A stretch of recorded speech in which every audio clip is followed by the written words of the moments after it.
That morning, I'd changed my will. 3 hours later, my daughter screamed at me, "You don't belong to this family anymore. Get out." I was sitting at her dining table. I'd arrived with shopping bags full of groceries I'd bought with my pension. I'd cooked for 3 hours. Roasted chicken, rice, vegetables, everything from scratch. It was our routine. Every Sunday for 2 years. I cooked, I served, they ate. Over $20,000 of my own money spent on groceries they never thanked me for.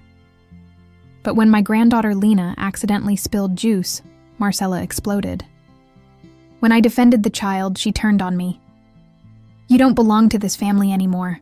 Get out!" I walked out quietly, but in my mind I was already planning. Because that morning, before I drove to her house, I'd signed new will papers. Everything, my house, my savings, now belonged to charities and people who actually appreciated me. Let me tell you what happened when they found out. "You don't belong to this family anymore. Get out." Marcella screamed at me while I sat at her dining table. I had arrived on time with shopping bags and had cooked for 3 hours for her entire family. But I didn't stand up, I didn't cry. I just looked at her firmly and thought, "Remember this date well, my daughter. Today you didn't just lose your mother. Today you destroyed your own future." While she continued screaming at me with that red, angry face I'd known since her childhood, my mind was already working. It was calculating, making decisions. Because at 70 years old, you learn that words can hurt, but actions hurt more, and I knew exactly what my actions would be. I had arrived at Marcella's at 11 a.m., like every Sunday for the past 2 years. I rang the doorbell with 2 heavy shopping bags full of fresh ingredients I'd bought early at the farmer's market. Christian opened the door without greeting me, just stepped aside so I could enter. Marcella sat on the couch with her phone and didn't even look up when I came in. Only my little granddaughter Lena ran up to me and hugged me as if I were the most important person in the world. At least for her, I still was. "Grandma Anna, did you bring something delicious?" she asked me with that smile that always melted my heart. I told her I had everything to cook her favorite meal, and her eyes lit up. I went straight to the kitchen and began preparing lunch as always. I took the meat out of the bags, cut the vegetables, put the rice on. This was the routine every Sunday. I came, I cooked, I served, and they ate what I prepared with my money and my labor. But this Sunday would be different, even though I didn't know it yet. Marcella appeared in the kitchen only to complain that I'd bought yellow peppers instead of red ones. "Mom, I've told you 1,000 times that Lena doesn't eat yellow peppers. Why do you never listen to me?" I explained that the red peppers were extremely expensive, $30 a pound. But she just snorted and returned to her couch, to her phone, to her world where I only existed when she needed something. Christian came closer while I stirred the sauce and began with his favorite topic. "Mrs. Anna, I've been thinking that it would be good if you sold that big house. You're already too old to live alone, and we could help you invest the money." He always spoke with that false smile, as if he were doing me a huge favor by claiming my inheritance. I kept cooking without answering. I'd heard this conversation 100 times. They planned my life, my money, my future, as if I were a child who couldn't make decisions. But I heard everything, registered everything, stored every word, every dismissive gesture, every hint of greed in my memory. Lena stayed with me in the kitchen and told me about her new teacher, about the science project she had to do, about everything that was really important in her small world. She was the only one who saw me as a person, not as a walking ATM. I gave her a small piece of meat to taste, and she hugged me tightly. "Grandma, you cook better than Mom," she whispered in my ear, and I smiled despite everything. When I finished cooking, I set the table in Marcella's dining room. She was still on her phone. Christian was watching TV, and I was still the invisible servant who showed up every Sunday to serve them. I served the plates, called everyone to eat, and sat in the chair that was always assigned to me, the most uncomfortable one, the one with its back to the window. It was during the meal that Christian brought up the subject of the will, without tact, without respect, as if he were asking me to pass the salt. "Mrs. Anna, my cousin works with a very good lawyer.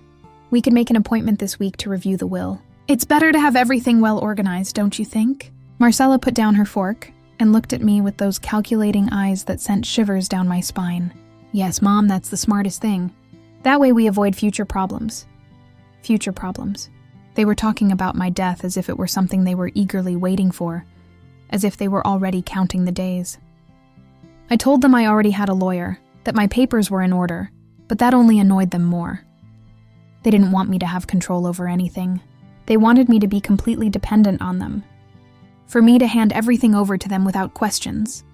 Christian insisted with arguments about taxes and inheritances, and Marcella became tense when I refused to give them details. The tension rose when Lena accidentally spilled some orange juice on the tablecloth. It was just a small thing, a childish accident. But Marcella exploded as if the world were ending. She screamed at the child with a cruelty that broke my heart.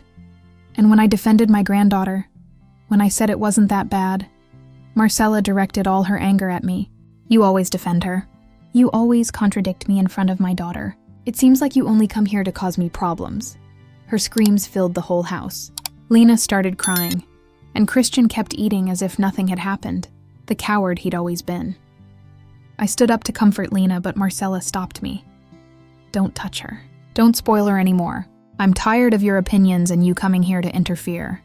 Interfere? For her, it was interference to cook for them with my money. And then came the moment that would change everything.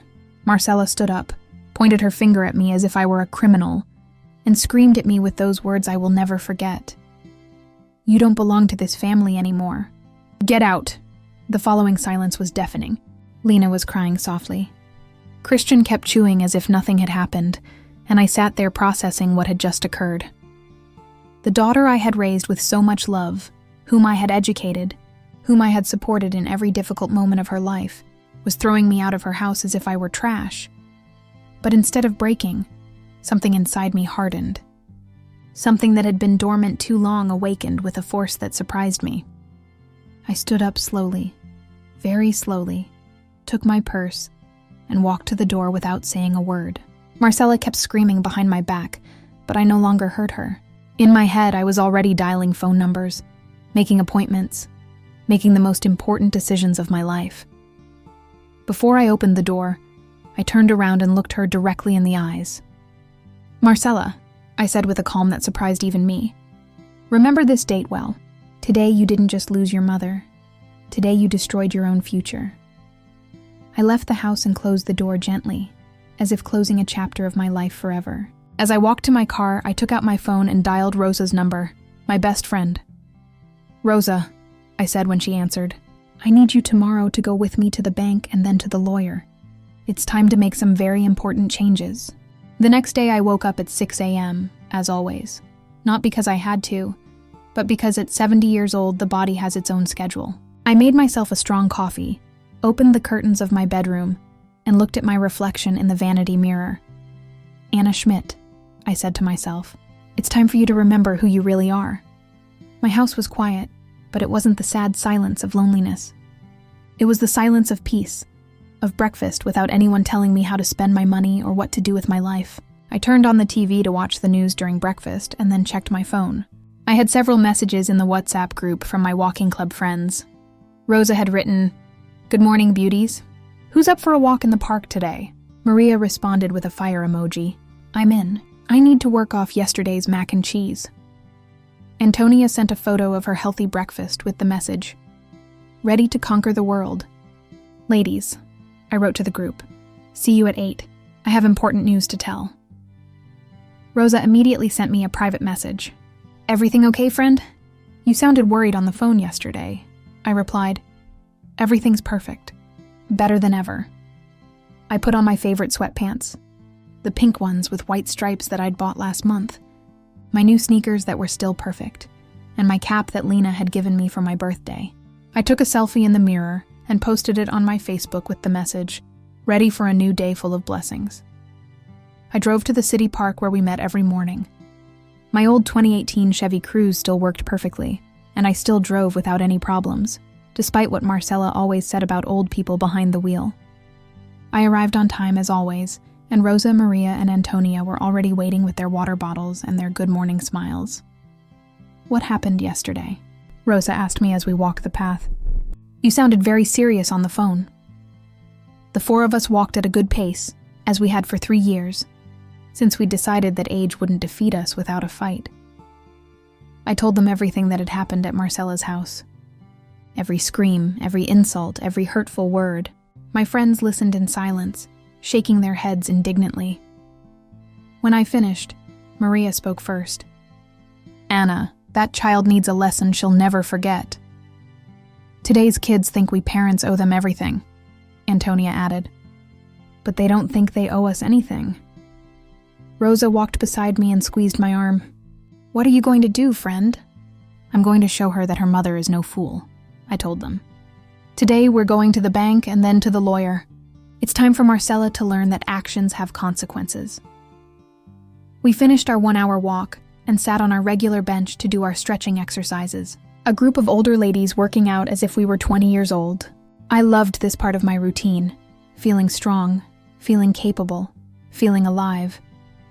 After saying goodbye to the girls, I went to Mrs. Carmen's hair salon. I needed a color touch-up and a manicure. Carmen had known me for 15 years and always made me look brand new. "You look radiant, Mrs. Anna," she said while applying the color. "A special occasion?" "Let's say I have some very important meetings," I answered. "I need to look flawless," Carmen laughed.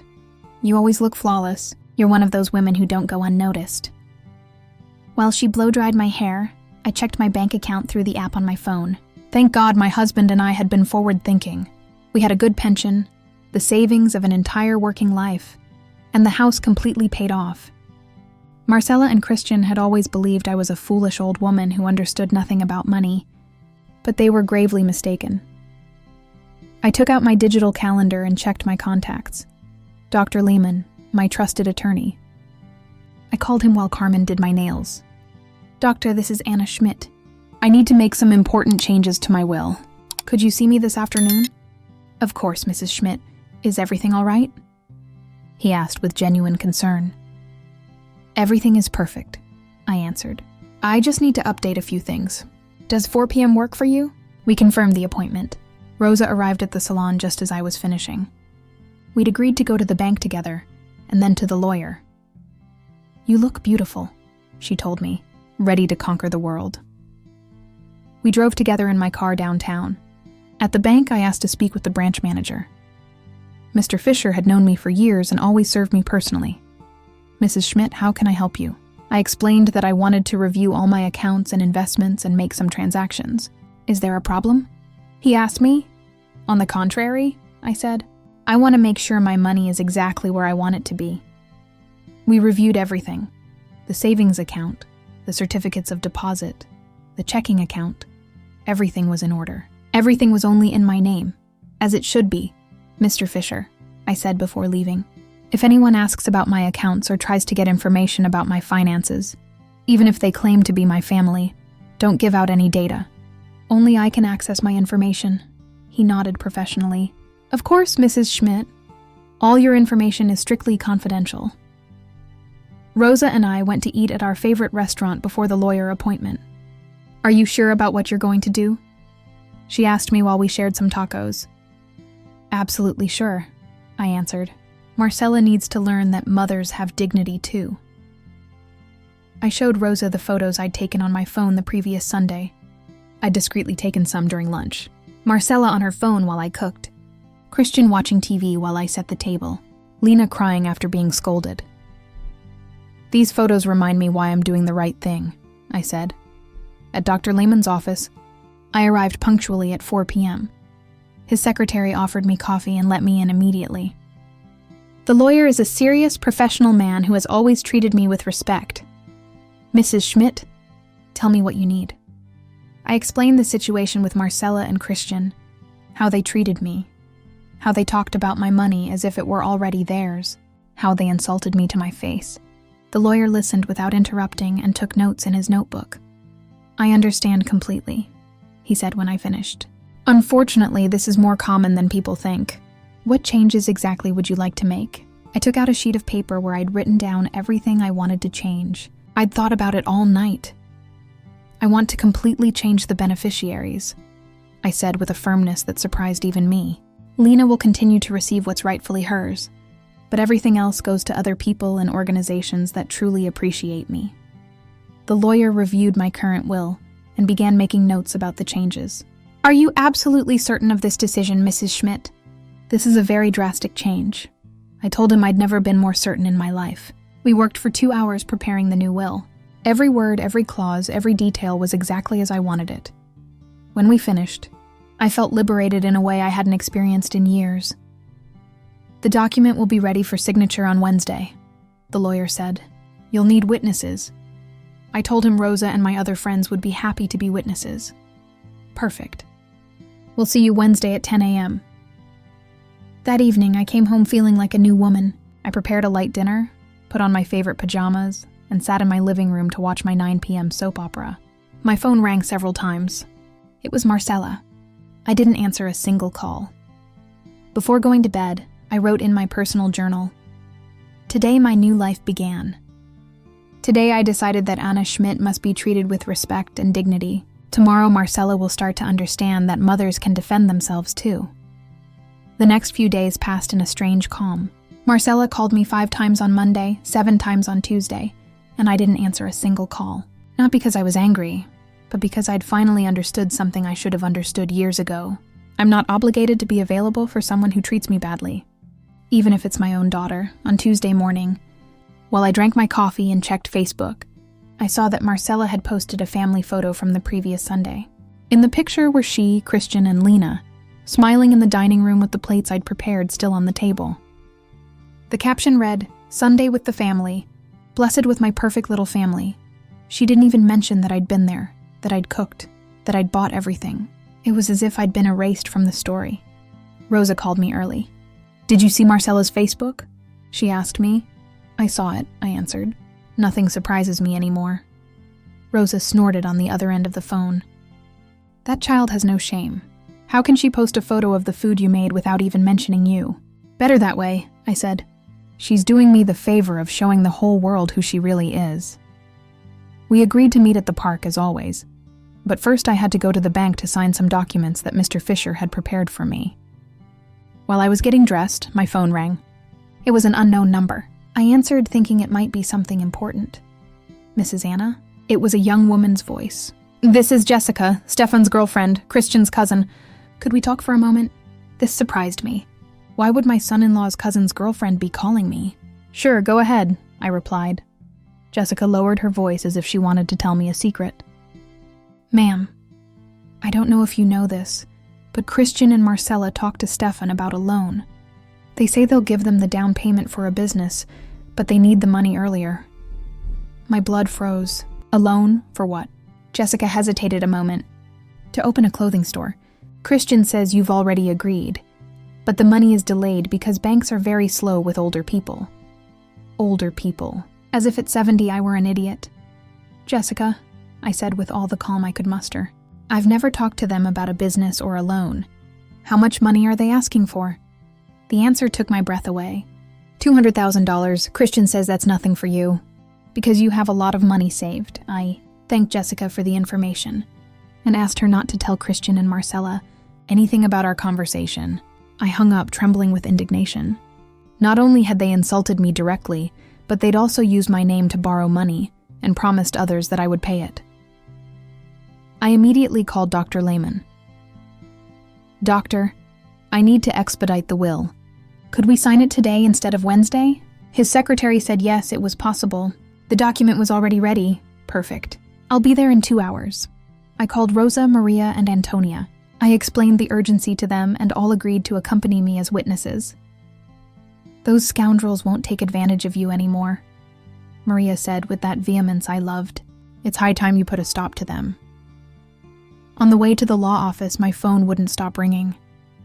Marcella had moved from calls to WhatsApp messages. The first read, "Mom, why aren't you answering me? Are you okay?" The second, "I'm worried. If you don't answer, I'm coming to your house." The third, "Mom, don't be so proud. We all have bad days. Bad days." As if it were just a bad day to humiliate me in front of my granddaughter. As if it were just a bad moment to treat me like a servant. As if it were an unimportant prank to use my name to get loans. At the office, Dr. Lehman received me with complete professionalism. We reviewed the new will line by line. Lena remained the beneficiary of an important part. because she was innocent of everything. But everything else had completely changed. The house, which interested Marcella and Christian the most, would now be donated to a foundation that helps elderly women in need. The main savings would be divided among charities that really make a difference in the community. A portion went to Rosa, who had been more sister than friend all these years. "Are you certain of all these changes, Mrs. Schmidt?" the lawyer asked me once more. "I've never been more certain," I answered. "I want my money to go to people who truly appreciate it and will use it for good." I signed each page with a calm that surprised me. Rosa, Maria, and Antonia signed as witnesses, and everyone hugged me when we finished. "I admire you so much," said Antonia. "I wish more women had your courage." We left the office and went to the cafe next door to celebrate with coffee and cake. We chatted and laughed when my phone rang again. This time it was a landline number. I answered, and it was Christian's voice. "Mrs. Anna, good afternoon. Excuse the interruption, but Marcella is very worried because you're not answering the phone. Is everything all right?" His voice sounded sweet, false, as always. "Everything is perfect, Christian," I answered. "Do you need something specific?" "Well, we wanted to tell you about a very good business opportunity, an investment that could benefit the whole family." There was the real reason for the great concern.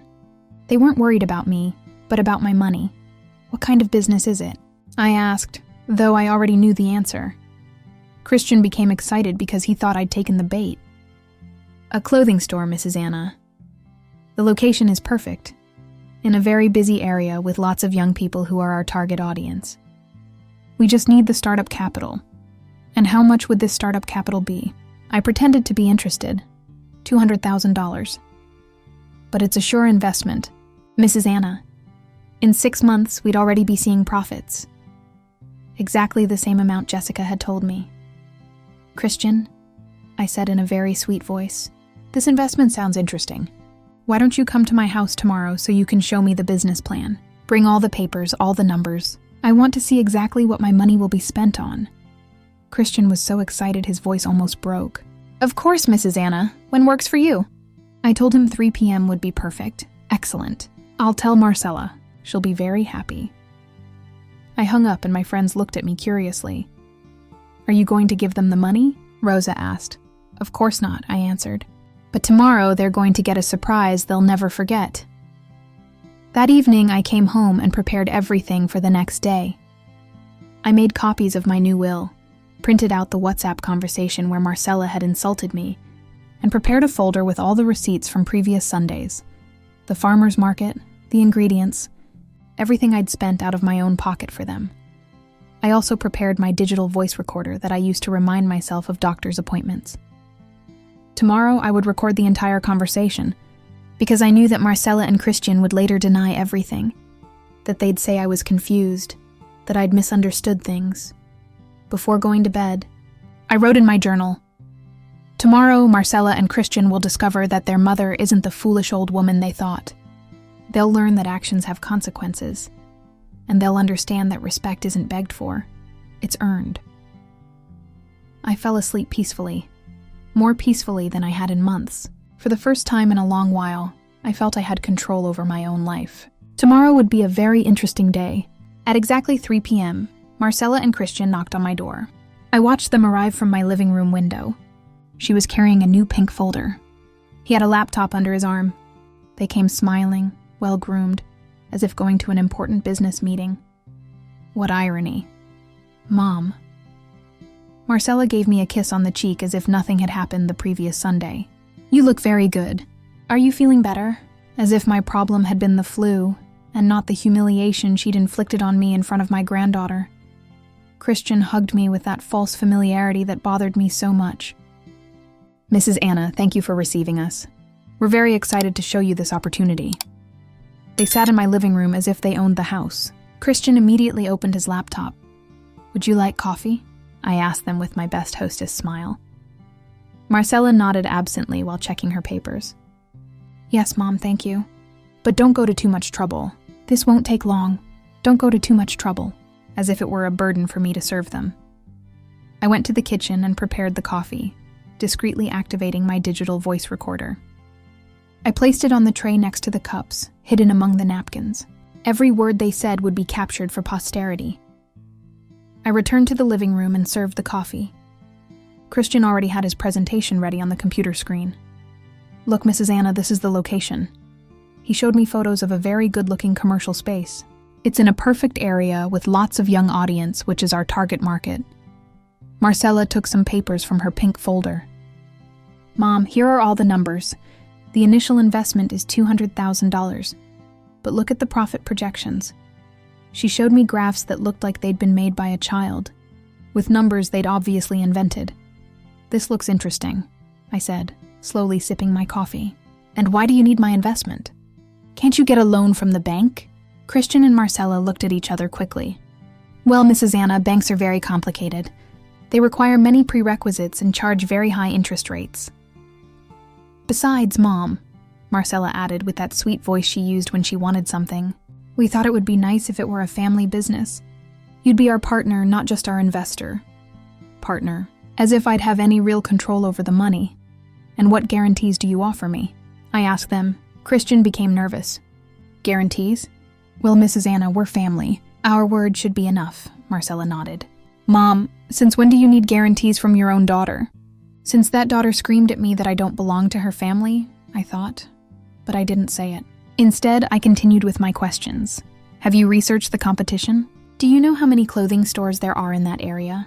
Christian stammered something about their idea being different, but he had no real numbers. "And if the business doesn't work?" I asked. "How will you pay back my investment?" Marcella became impatient. "Mom, why are you thinking so negatively? The business will work perfectly." They had no plan B. They had nothing but dreams and my money. I decided to change tactics. "Marcella, after what happened on Sunday, it surprises me that you're asking me for money."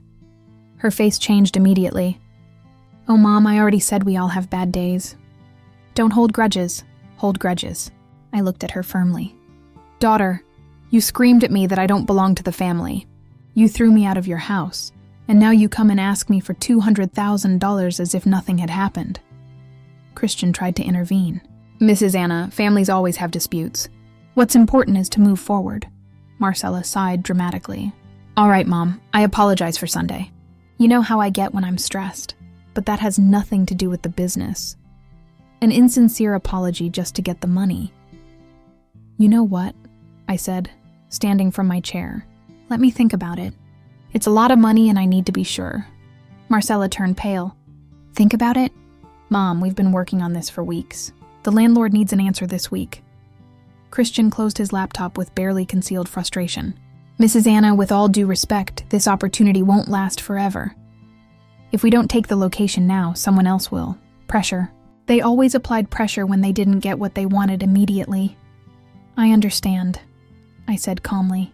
"But $200,000 is not peanuts. I need to consult my lawyer, review my finances, be absolutely sure." Marcella stood up abruptly. "Your lawyer? Why do you need a lawyer? We're your family." "Precisely because you're my family," I answered. "I want to do things right. If we're going to be partners, we need a legal contract that protects everyone." Christian also stood up. "Mrs. Anna, I think you're complicating something very simple." Marcella began putting away her papers with jerky movements. "Mom, sometimes I feel like you don't trust us. After everything we've done for you. What they'd done for me. Like treating me like a servant every Sunday." "What exactly have you done for me?" I asked with genuine curiosity. Marcella fell silent. Christian stammered something about visits and company, but couldn't give concrete examples because he had none. "All right," Marcella said. "Think it over, but don't take too long. Because as Christian says, the opportunity won't last forever." They walked to the door with a coldness that was in complete contrast to the warmth with which they'd arrived.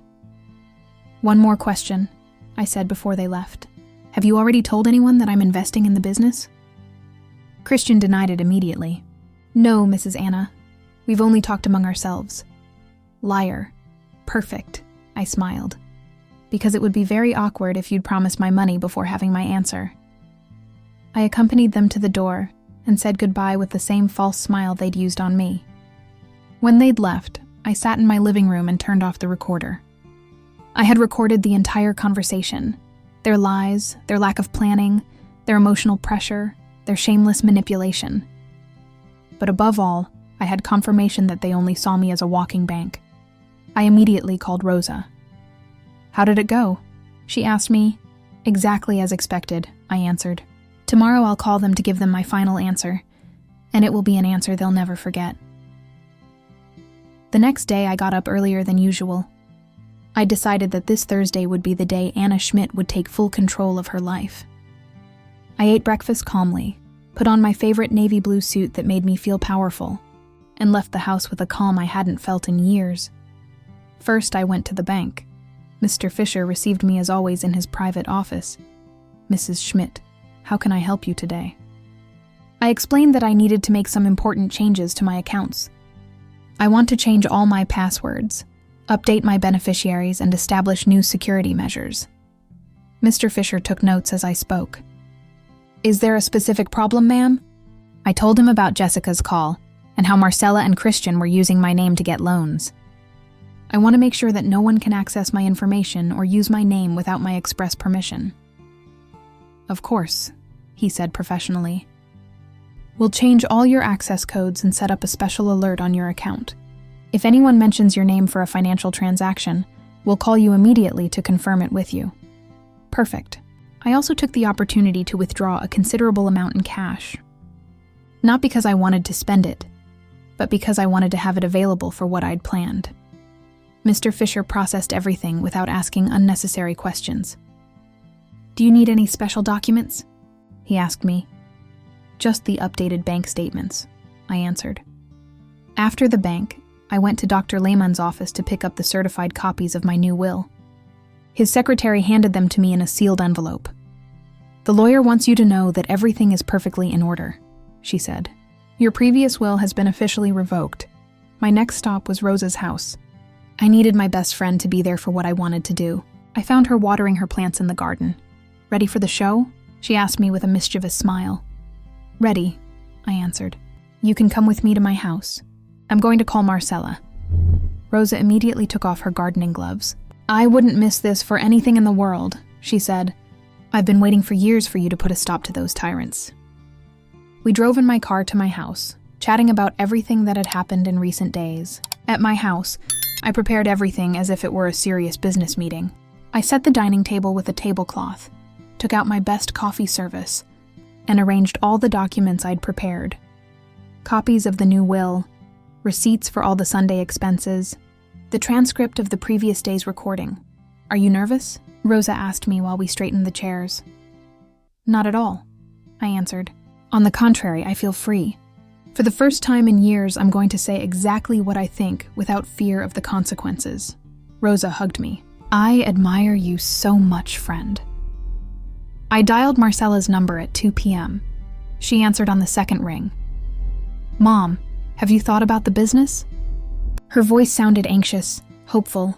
"Yes, daughter, I've made my decision. Can you come to my house with Christian? I have some things to tell you." "Of course, Mom." Marcella was excited. "Does 1 hour work for you?" I told her 3 p.m. would be perfect. "Mom, may I ask what your decision was?" I pretended the line was breaking up. "Hello, Mom?" I hung up smiling. Rosa and I sat down to wait. "What do you think they'll say?" she asked me. "They'll be angry," I answered. "They'll say I'm crazy, that I'm being manipulated, that I don't know what I'm doing. But for the first time, I won't care what they think." At exactly 3 p.m. they arrived. This time they were more relaxed. Marcella even brought a bottle of champagne. "To celebrate our partnership," she said when I opened the door. Christian was carrying flowers. "For the best mother-in-law in the world," he said with that false smile I knew so well. "Please come in," I said with complete formality. "I've been waiting for you." Rosa was sitting in the living room, and Marcella was surprised to see her. "Hello, Mrs. Rosa. I didn't know you were visiting." Rosa smiled. "Anna asked me to be present as a witness." Christian became slightly nervous. "Witness for what?" I invited them to sit in the dining room, where I'd prepared everything. "Witness to our conversation," I explained. "How you'll manage my money. I want everything to be very clear from the beginning." Marcella and Christian sat across from me, the champagne bottle and flowers still in their hands. "Well, Mom," Marcella said. rubbing her hands together. "What's your decision?" I looked at her directly in the eyes. "My decision is no." The following silence was deafening. Marcella blinked several times as if she hadn't understood correctly. "No what?" she finally asked. "I will not invest in your business," I said, very clearly. "I will not give you the $200,000. Christian leaned forward. "Mrs. Anna, may I ask why?" His voice was still controlled, but no longer friendly. "Of course," I answered. "There are several reasons." I took out the transcript of yesterday's recording. First, yesterday you lied to me. Christian told me you hadn't talked to anyone about my investment. But I know you've already promised my money to get a $200,000 loan. Both their faces turned pale. Second, I continued, taking out the receipts. For 2 years, I've spent my own money every Sunday to cook for you, buy you food, and you've treated me like I was your servant. Here are all the receipts. That's more than $20,000 out of my own pocket. Marcella tried to interrupt. "Mom, we never asked you—" "What?" I raised my hand for her to be quiet. Third, I took out the photos I'd discreetly taken on previous Sundays. These photos clearly show how you treat me in your house. Christian watching TV while I cook. You on your phone while I clean. Lena crying because you scream at her. And fourth, I took out the envelope with my new will. Last Sunday you told me I don't belong to your family. You screamed at me to get out. Well, daughter, I took your advice very seriously. I opened the envelope and placed copies of the will on the table. This is my new will notarized yesterday. Lena remains the beneficiary of a portion because she's not to blame for anything. But everything else, including this house, goes to charities and to people who truly appreciate me. Marcella stood up abruptly, knocking over her chair. You can't do that. That's my inheritance. I'm your only daughter. Christian remained frozen, staring at the papers as if they were a death sentence. Your inheritance, I said, also standing up. That was the love and respect I had for you. But you decided to throw it in the trash last Sunday. Actions have consequences. Marcella, are you crazy? She screamed at me. Rosa is talking nonsense into your head. The neighbors will think you've lost your mind. Rosa stood up. Anna is clearer than ever, my child. What she's lost is the patience to tolerate your disrespect. Christian finally reacted. Mrs. Anna, this is madness. You can't make such important decisions out of anger. Out of anger. As if 2 years of humiliation were just temporary anger. You know what? I said, walking to the door. You're right about one thing. I no longer belong to your family, because a real family doesn't treat their elders this way. Real family doesn't see their parents as ATMs. Marcella followed me to the door, crying with rage. You're going to die alone. No one will take care of you. You'll regret this. I turned around one last time. Daughter, I'd rather die alone with dignity than live surrounded by people who only want me for my money. I opened the door wide. Now please leave my house and don't come back until you've learned to treat your mother with respect. They left furiously. Christian muttered insults I preferred not to hear clearly. When they'd left, Rosa and I remained silent for a moment. Then she began to clap. Bravo, Anna. That was masterful. We hugged, and for the first time in a long while, I felt completely free. The next day was Friday, my regular visit day to Mrs. Carmen's hair salon. I arrived early because I wanted to look flawless for what I had planned. Carmen immediately noticed that something about me had changed. You look radiant, Mrs. Anna. Did something good happen? I smiled while she applied the color. Let's say I finally put things in order. While she blow-dried my hair, my phone wouldn't stop ringing. Marcella had started a calling campaign since 7 a.m. I also had messages from unknown numbers. Surely distant relatives she'd contacted to pressure me. I didn't answer a single call. Mrs. Anna, Carmen said while doing my nails. My sister lives in the same neighborhood as your daughter. She says there was a lot of screaming yesterday. Is everything all right? I explained briefly what had happened. Carmen nodded understandingly. These young people today don't respect their elders. You did the right thing. After the salon, I went to the mall where Rosa worked at a clothing store. It was Friday afternoon and there were lots of people. Rosa saw me coming and waved from afar. How did you survive yesterday? She asked me when I reached her counter. Better than ever, I answered. Have you talked to Maria and Antonia? Rosa nodded. I told them everything. They're proud of you. Maria says she wishes she had your courage to stand up to her daughter-in-law. We laughed. Family problems were more common than people admitted. We were chatting when I saw a familiar person enter the store. It was Jessica, Christian's cousin's girlfriend, who had warned me about the loan. She approached shyly. "Mrs. Anna, could we talk for a moment?" Rosa stepped away discreetly. "Sure, Jessica. What do you need?" The girl looked nervous. "Ma'am, Stefan told me that Christian called him very upset yesterday. He said you'd gone crazy and were canceling everything because of your friend's influence."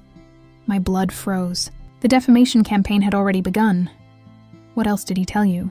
I asked. Jessica lowered her voice. "That you're not in your right mind.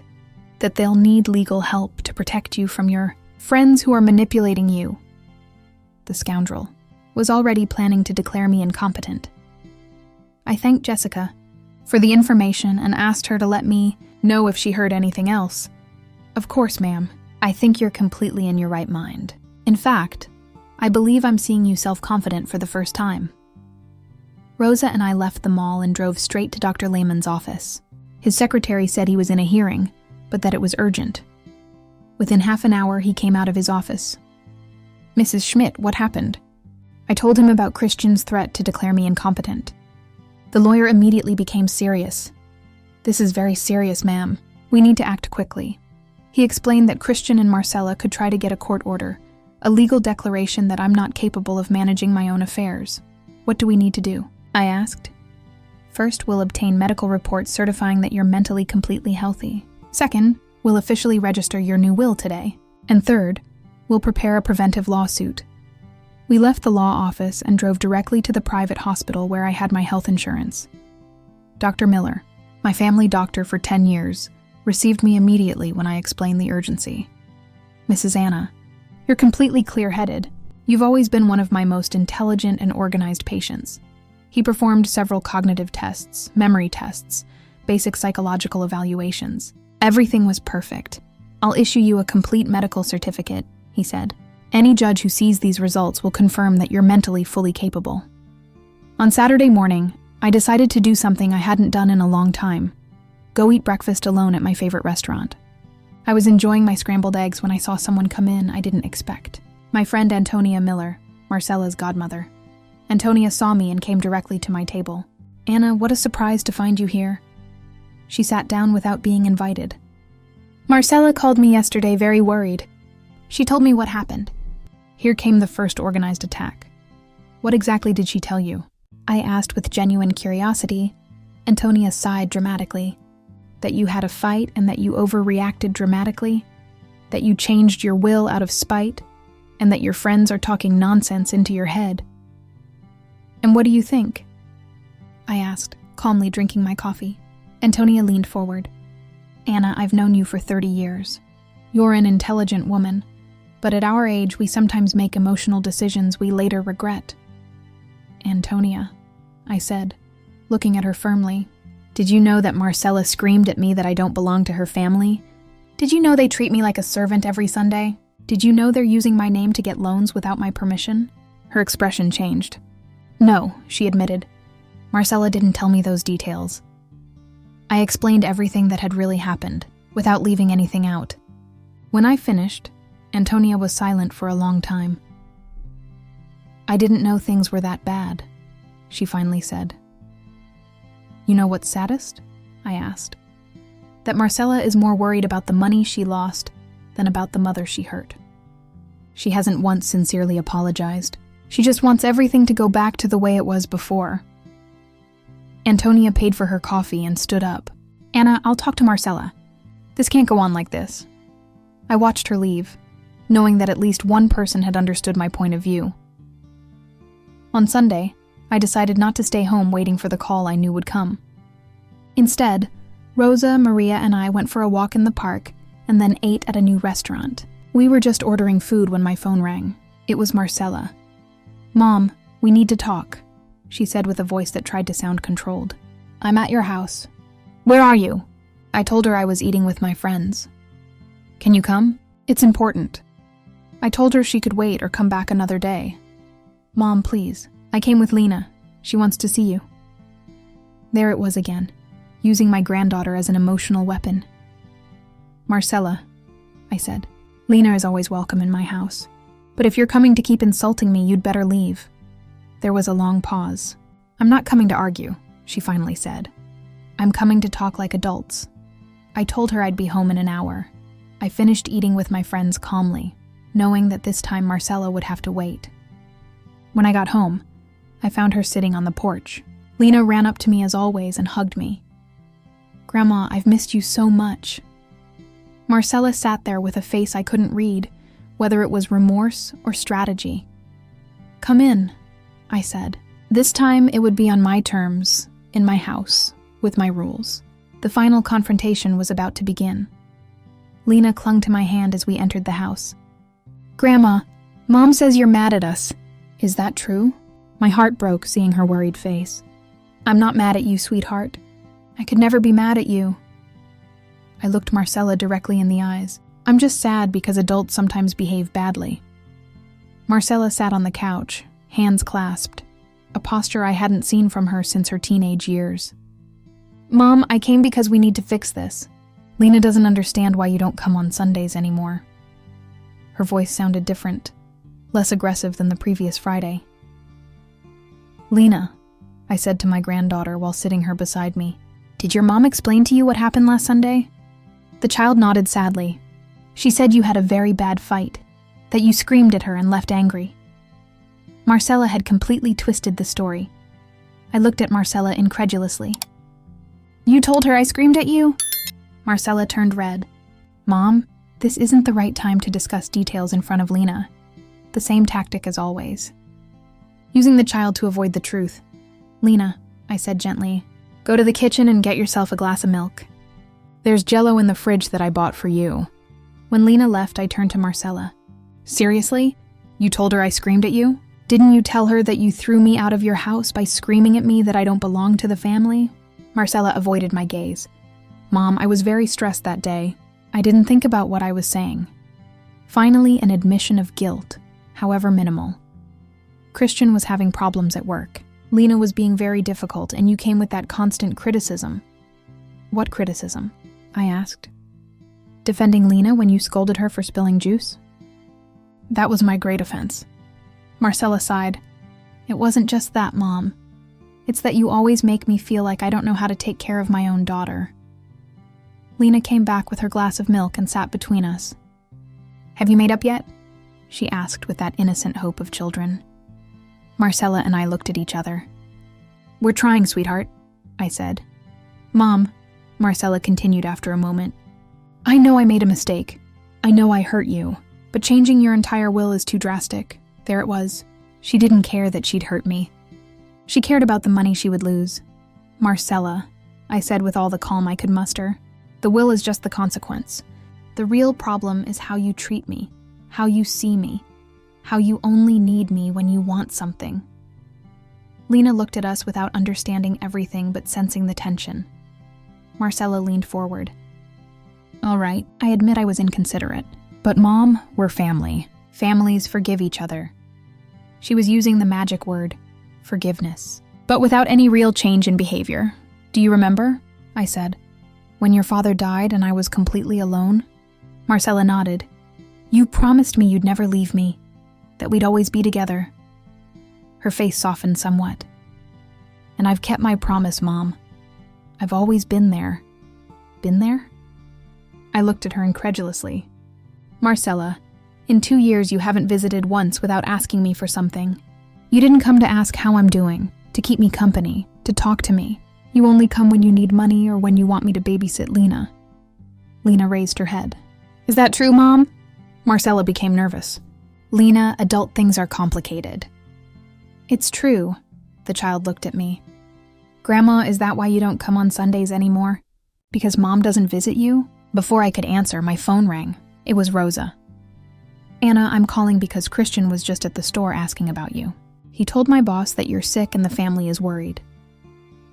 Marcella turned pale when she heard Christian's name. "What did you say?" I asked. "That I saw you yesterday perfectly fine and very happy," Rosa answered. "But be careful, friend. That man is saying strange things about you." I hung up and looked at Marcella firmly. "Where is Christian right now?" I asked. Marcella hesitated. He's at his cousin's law office. My blood froze. What lawyer? Marcella didn't want to answer. Marcella, what lawyer? The one who's going to help us prove that you're not well, she finally confessed. Mom, everyone is worried about you. You changed your will overnight. You don't answer the phone. You're acting differently. Lena got scared. Is Grandma sick? Marcella calmed her. No, sweetheart. She's just confused. Confused? That was going to be their strategy. Portray me as a senile old woman being manipulated by my friends. I stood up and went to my bedroom. I came back with the folder where I kept all my medical records, the reports Dr. Miller had prepared, the certifications of my mental capacity. I put them in front of Marcella's nose. This is what your husband will find if he tries to declare me incompetent, I said. Complete medical examinations, psychological evaluations, certifications from 3 different doctors confirming that I'm mentally fully capable. Marcella checked the papers with wide eyes. When did you do all this? I explained how Jessica had informed me about their plans. Marcella, you left me no choice. If you can't respect my decisions, you'll have to respect them by law. My phone rang again. This time it was Dr. Lehman. Mrs. Schmidt, I have important news, he said. A lawyer just called me asking about your mental capacity. I told him you're legally fully competent and that all communication must go through me. I thanked him and hung up. Did you hear that? I said to Marcella. Your husband is already using his influence to try to take away my rights. That's how he shows me he loves me. Marcella stood up, agitated. Mom, we just want to protect you.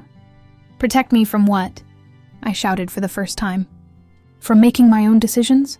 From choosing how to spend my money, my time, and my life? From deciding who deserves my respect? Lena started crying when she saw me upset. I immediately calmed down and hugged her. Forgive me, sweetheart. Adults sometimes get upset. The child hugged me tightly. Grandma, I don't want you to be sad. My heart broke. This child didn't deserve to be in the middle of all this. Marcella, I said with a firmness that surprised me. You have 2 options. Either you tell Christian to immediately stop his legal plans and you sincerely apologize for everything that happened, or this will be the last time you see your daughter in this house. Marcella remained frozen. You're forbidding me from bringing Lena? I explained that Lena would always be welcome, but that I wouldn't allow her to continue using my granddaughter as a manipulation tool. Think carefully, I said, walking to the door, because this time there's no going back. Either you respect me as your mother, or you leave me alone forever. I opened the door. Now go! I have important things to do. Marcella left with Lena in her arms. The child was crying and asking why she couldn't stay longer with Grandma. When they'd left, I sat in my living room and cried for the first time in days. Not from sadness, but from relief. I had laid all the cards on the table. On Monday morning, I woke up with a strange calm. It wasn't the calm of someone who had won a battle, but the peace of someone who had finally taken control of their own life. While I ate breakfast, my phone rang. It was Dr. Lehman. Mrs. Schmidt, I have important news, he said. Your son-in-law's lawyer has officially withdrawn all legal proceedings against you. Apparently, when we showed him your medical reports and explained that you have full legal representation, he decided there was no point. I was relieved but not surprised. Christian was a coward who only attacked when he thought he had the advantage. Does that mean they can't do anything anymore? I asked. Exactly. Your documents are in perfect order, your mental capacity is medically certified, and your will is completely valid. After breakfast, I went to the park for my morning walk. Rosa, Maria, and Antonia were already waiting for me. How do you feel after yesterday? Rosa asked me. Free, I answered. Completely free. Maria walked beside me. My daughter saw Marcella at the supermarket yesterday. She says she looked terrible, like she hadn't slept. I felt no joy hearing that, but no pity either. Decisions have consequences, I said simply. Antonia added, many of us have tolerated disrespect for years out of fear of being alone. You've taught us that it's better to be alone with dignity than accompanied without respect.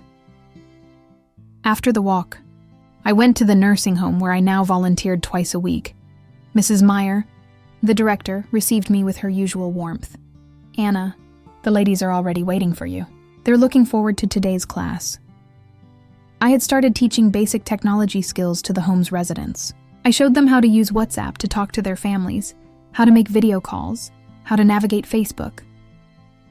Mrs. Anna, said Mrs. Hoffman, an 80-year-old lady. My grandchildren couldn't believe I sent them a message with emojis. Seeing the joy in their faces when they managed to connect with their loved ones filled my heart in a way I hadn't experienced in years.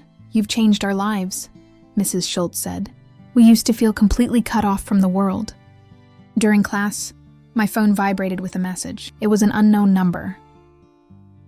Grandma Anna, this is Lena. Mom lent me her phone to write to you. I miss you so much. Can I come visit you? My heart accelerated. Lena had learned to write messages. I answered immediately. Of course you can come, sweetheart. When do you want us to meet? The response came quickly. Mom says whenever you want. She'll bring me and pick me up whenever you say. That afternoon when I got home, I found something unexpected at my door. An envelope with my name handwritten. I opened it curiously. Inside was a letter from Marcella. Mom, it began. 3 months have passed, and every day I understand more the damage I caused you. The letter continued. I've been in psychological therapy. My doctor has helped me understand that I took your love for granted, as a right, and not as a gift. I kept reading. I'm not writing to ask you to come back. I'm writing to tell you that you were right about everything. Christian and I are getting divorced. She confessed in the letter. I realized he only wanted me for your money, and I only wanted you for what you could do for us. Neither relationship was true love. That surprised me. The letter ended. Lena misses you every day. If you allow me to bring her to you, I promise it will be unconditional. Not so you'll come back to me, but because a child deserves her grandmother. And a grandmother like you deserves to be loved without ulterior motives. I sat in my living room to process what I'd read. Marcella sounded different in this letter. More mature, more aware of her mistakes. But I had learned not to trust only words. I called Rosa to tell her about the letter. What do you want to do? She asked me. I'm going to see Lena, I answered. But it will be here in my house with my rules. Rosa agreed. That child is innocent of everything. I wrote to Marcella. You can bring Lena on Saturday at 2 p.m. You come, leave her with me and pick her up at 5 p.m. The answer came immediately. Perfect. Mom, thank you. 3 months later, my life had completely changed. I woke up that Wednesday in October with the feeling of freedom that had become my new normal. I put on my favorite yellow blouse, the one Marcella had always criticized because it was too youthful for my age. Today, there was no one to comment on my clothes. I ate breakfast calmly while checking the news in the WhatsApp group from my walking club friends. Rosa had posted a photo of the flowers in her garden. Maria shared a new recipe. Antonia sent a funny meme about modern grandmothers. I wrote, Good morning, beauties. Ready to conquer the park. In these months, I'd developed a routine that filled me with satisfaction. Monday, Wednesday, and Friday, walk with the girls. Tuesday, computer classes at the community center. Thursday, volunteer work at St. Joseph's Nursing Home. Saturday, hair salon and shopping. Sunday, time for myself. Sundays had become my favorite days. Instead of cooking for people who didn't appreciate me, I now prepared my favorite meals just for myself. I watched my soap operas, read my books, called childhood friends I'd lost touch with. It was incredible how much time I'd gotten back to live my own life. At the park, Rosa was waiting for me with a special smile. Anna, I have news, she said as we started our walk. What happened? I asked. Yesterday I saw Marcella at the mall. She came up to me and asked how you're doing. And what did you tell her? Rosa laughed. I told her the truth, that I've never seen you so happy and full of life. In these 3 months, Marcella had tried to contact me several times. At first they were desperate calls, then calmer WhatsApp messages, and finally silence. Maria joined our conversation. My daughter saw Marcella at the supermarket yesterday. She says she looked terrible, like she hadn't slept. I felt no joy hearing that, but no pity either. Decisions have consequences, I simply said. Antonia added, Many of us have tolerated disrespect for years out of fear of being alone. You've taught us that it's better to be alone with dignity than accompanied without respect. After the walk, I went to the nursing home where I now volunteered twice a week. Mrs. Meyer, the director, received me with her usual warmth. Anna, the ladies are already waiting for you. They're excited about today's class. I had started teaching basic technology skills to the home's residents. I showed them how to use WhatsApp to talk to their families, how to make video calls, how to navigate Facebook. Mrs. Anna, said Mrs. Hoffman, an 80-year-old lady. My grandchildren couldn't believe I sent them a message with emojis. Seeing the joy in their faces when they managed to connect with their loved ones filled my heart in a way I hadn't experienced in years. You've changed our lives, Mrs. Schultz said. We used to feel completely cut off from the world. During class, my phone vibrated with a message. It was an unknown number. Grandma Anna, this is Lena. Mom lent me her phone to write to you. I miss you so much. Can I come visit you? My heart accelerated. Lena had learned to write messages. I answered immediately. Of course you can come, sweetheart. When do you want us to meet? The response came quickly. Mom says whenever you want. She'll bring me and pick me up whenever you say. That afternoon, when I got home, I found something unexpected at my door, an envelope with my name handwritten. I opened it curiously. Inside was a letter from Marcella. Mom, it began. 3 months have passed, and every day I understand more the damage I caused you. The letter continued. I've been in psychological therapy. My doctor has helped me understand that I took your love for granted, as a right and not as a gift. I kept reading. I'm not writing to ask you to come back. I'm writing to tell you that you were right about everything. Christian and I are getting divorced, she confessed in the letter. I realized he only wanted me for your money, and I only wanted you for what you could do for us. Neither relationship was true love. That surprised me. The letter ended. Lena misses you every day. If you allow me to bring her to you, I promise it will be unconditional. Not so you'll come back to me, but because a child deserves her grandmother. And a grandmother like you deserves to be loved without ulterior motives. I sat in my living room to process what I'd read. Marcella sounded different in this letter. More mature, more aware of her mistakes. But I had learned not to trust only words. I called Rosa to tell her about the letter. What do you want to do? She asked me. I'm going to see Lena, I answered. But it will be here in my house with my rules. Rosa agreed. That child is innocent of everything. I wrote to Marcella. You can bring Lena on Saturday at 2 p.m. You come? Leave her with me and pick her up at 5 p.m. The answer came immediately. Perfect. Mom, thank you. On Saturday, they arrived punctually. Marcella looked different. Thinner, with dark circles under her eyes, but also calmer. Hello, Mom, she said without trying to hug me. Thank you for letting me bring Lena. Her attitude was respectful, almost shy. Lena ran up to me as always and hugged me. Grandma, I've missed you so much. I lifted her up and hugged her tightly. I've missed you too, sweetheart. Marcella watched us with a sad smile. I'll come back at 5, she said. If you need anything, text me. Lena and I spent a beautiful afternoon. We cooked together, played, watched movies. Grandma, she said while we were baking cookies, why don't Mom and Dad live together anymore? I explained to her in words she could understand that adults sometimes have to make difficult decisions to be happier. Are you happier now? She asked me with that brutal honesty of children. Yes, sweetheart, I answered. I'm much happier, Lena smiled. I can tell. You look prettier when you really smile. At exactly 5 p.m., Marcella came back to pick up Lena. Did she behave well? She asked me. As always, I answered. Lena said goodbye with kisses and hugs. Can I come back next Saturday? She asked me. I said yes. When they'd left, I stayed on my porch watching the sunset. My phone rang with a message from Rosa. How did it go? I answered, perfect. Lena is still the love of my life. That evening, before going to bed, I wrote in my journal. Today, I confirmed something I already knew. I can love Lena without tolerating Marcella's disrespect. I can be a grandmother without being a victim. I fell asleep thinking about everything I'd changed in these months.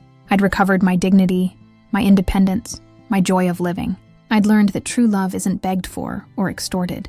It's freely given or not at all. Finally, after many years, I was the one deciding whom I cared for. I was the one choosing how to spend my time, my energy, and my love. I was the one controlling my own life.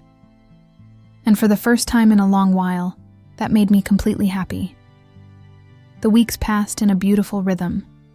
Every Saturday, Lena came to visit me. Marcella would drop her off at 2 p.m. and pick her up at 5 p.m., always respectful, always on time, never trying to enter my house uninvited. During one of those Saturdays, while Lena and I were making pancakes, she asked me a question that surprised me. "Grandma, why does Mom cry at night?" I stopped what I was doing. "Does she cry a lot, sweetheart?" Lena nodded. "Sometimes I hear her in her room. She says she misses you." My heart softened a bit, but I didn't let that cloud my judgment. Words and tears could be sincere, but only time and actions would prove true change. "Your mom is going through a difficult time," I told Lena. "But that doesn't mean I have to go back to being treated badly." "Do you understand?" Lena hugged me. "I understand, Grandma. You deserve people who treat you well." The wisdom of that child amazed me. One Tuesday, while I was at my computer class at the community center, the instructor, a young man named Michael, complimented me. "Mrs. Schmidt, you're one of my best students. You've learned faster than people half your age." I smiled with pride. At 70, I was learning to use Excel, create presentations, even edit photos, all things I'd never had time to learn because I was too busy taking care of others. On Thursday, at the nursing home, Mrs. Meyer approached me with a proposal. "Anna, the board of directors wants to recognize your volunteer work. We'd like to give you a small ceremony, and also, we'd like to talk to you about the generous donation you made. 3 months ago, I donated $50,000 to St. Joseph's nursing home. It was money that had once been part of Marcella's inheritance, now used to help elderly women who truly needed it." "That's not necessary, Mrs. Meyer," I said. "I did it because I wanted to." "I know," she replied. "But it's important that the community knows there are people like you. Besides, several other donors want to meet you." The ceremony was simple but emotional. The ladies from the home sang a song for me. Mrs. Hoffman read a poem she'd written, and when they unveiled a plaque with my name in the main hall, I couldn't hold back the tears. To Anna Schmidt, for her generous heart and dedication to our community. Rosa, Maria, and Antonia were there, applauding along with everyone else. After the ceremony, we went to our favorite cafe to celebrate. "Look at you," Maria said. "From invisible servant to community heroine." We all laughed, but it was a laugh of triumph, of liberation. That evening, I received a text from Marcella. It wasn't a long message, just a few words. "Mom, I saw the ceremony on the nursing home's Facebook page. I'm proud of you. You're doing what you always should have done, living for yourself." I read the message several times. There was no manipulation, no request for money, no guilt trip, just a simple recognition. I replied, "Thank you, Marcella." The next Saturday, when she brought Lena, Marcella looked different. She'd cut her hair, was wearing simpler clothes, and there was a lightness in her eyes I hadn't seen in years. "Mom," she said before leaving, "can I talk to you for a moment? Just the two of us when I come to pick up Lena?" I agreed. Those 3 hours with Lena flew by. We painted, told stories, baked her favorite cookies. When Marcella returned at 5, Lena gave her a hug and went to wash her hands in the bathroom. Marcella and I stood on the porch, the afternoon sun casting long shadows across my garden. "Mom," she began, her voice trembling slightly, "I wanted to tell you that I found a job. It's not much, just as a cashier at a supermarket, but it's honest work, and I'm doing it myself." I looked at her, surprised. "Christian used to say I didn't need to work because he took care of everything," she continued. "But now I understand that made me dependent, weak. I'm learning to stand on my own feet." "That's good, Marcella," I said sincerely. "And I'm still in therapy," she added. "My doctor says I have a lot of work to do on myself, that I need to learn the difference between love and manipulation, between family and obligation." I nodded, but didn't say anything. I wanted to see where she was going with this. "I'm not asking you to forgive me, Mom," she said, looking me directly in the eyes. I'm not even asking you to change your will back. I just want you to know that I finally understand what you tried to teach me. That respect isn't given, it's earned. That love isn't a right, it's a gift. For the first time in months, I saw real remorse in her eyes. Not the manipulative tears she'd cried before, but genuine understanding of her mistakes. Marcella, I said carefully, I appreciate you telling me this, but you need to understand that trust, once broken, takes a long time to rebuild. I know, she said, and I'm not asking you to trust me now. I'm just asking for the opportunity to prove, with actions not words, that I've changed. Lena came running out. Mom, Grandma taught me how to make chocolate chip cookies. Marcella smiled at her daughter, a genuine smile. That's wonderful, sweetheart. As they walked to their car, I noticed Marcella was driving an older, smaller vehicle. No more the luxury SUV Christian had always insisted on. She was living within her means now.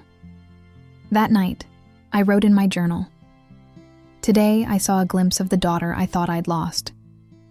But I'm not rushing. Real change takes time, and I have all the time in the world. For now, I'll watch, I'll listen, and I'll live my beautiful free life. The autumn months passed. Marcella continued bringing Lena every Saturday.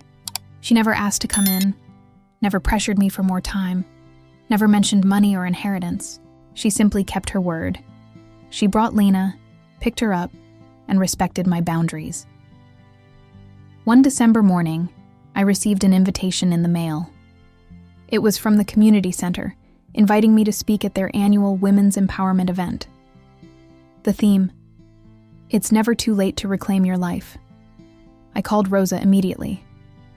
They want me to speak about my experience. You have to do it, she said excitedly. Your story can help so many women who are going through the same thing. The day of the event, I wore my best dress, the red one I'd bought with my own money for myself, because I wanted to. The auditorium was full of women of all ages. When it was my turn to speak, I walked to the podium with my head held high. My name is Anna Schmidt, I began, and at 70 years old, I learned the most important lesson of my life, that self-respect is worth more than anyone's approval, even your own children's. I told my story. The Sundays cooking in someone else's kitchen, the humiliation of being thrown out of my daughter's house, the moment I decided to say enough. For years, I said, I thought being a good mother meant sacrificing everything, even my dignity. But I learned that teaching your children to respect you is actually the greatest gift you can give them. When I finished, the room erupted in applause. Several women came up to me afterward with tears in their eyes. You've given me the courage to set boundaries with my son, one said. Thank you for showing us it's not too late, said another. That night, as I was getting ready for bed, my phone rang. It was Marcella. Mom, I was at the event today. I sat in the back. You didn't see me.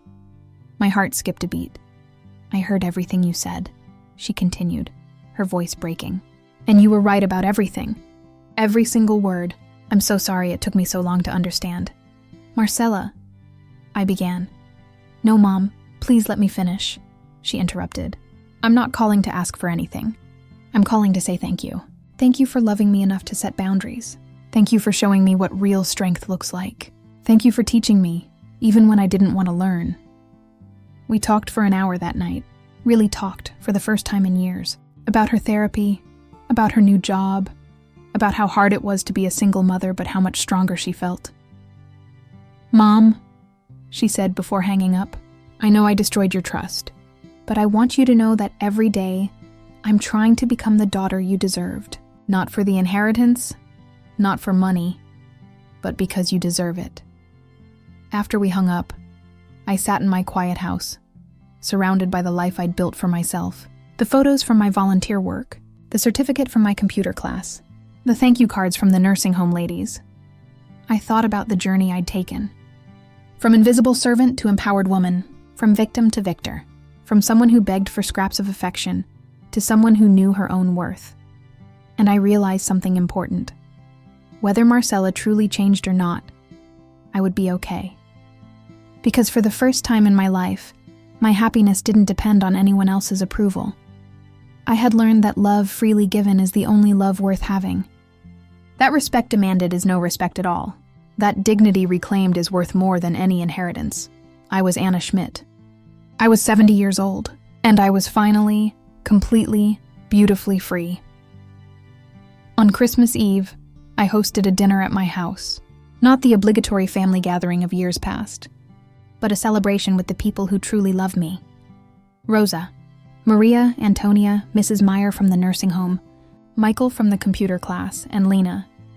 Marcella dropped Lena off as usual, but this time I invited her to stay. Just for dessert, I said. If you'd like, her eyes filled with tears. I'd like that very much, Mom. She sat quietly at the table, not trying to dominate the conversation, not criticizing anyone, just being present.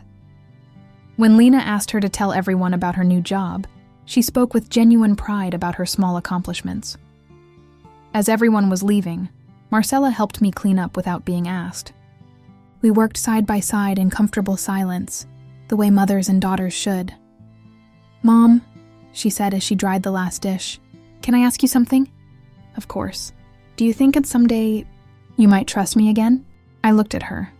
This woman who had hurt me so deeply but who seemed finally to be trying to heal. Marcella, I said honestly, I don't know, but I do know this. You're on the right path. Keep walking it, not for me, but for yourself and for Lena. She nodded, understanding that this was all I could offer for now. As I closed the door that night, I looked around my house. My sanctuary, my achievement, my proof that it's never too late to choose yourself. I went to my journal and wrote one final entry. Today I learned that forgiveness doesn't mean forgetting. It doesn't mean going back to the way things were. Forgiveness means releasing the poison of resentment while still protecting yourself from future harm. I don't know if Marcella and I will ever have the relationship I once dreamed of. But I do know I have something better. Self-respect, true friends, meaningful work, and a granddaughter who sees me not as a resource, but as a person worthy of love. That's enough. More than enough. It's everything. Love is not an entitlement. Love is not begged for or bought. Love is freely given or it's not love at all. And I, Anna Schmidt, am finally free. The end.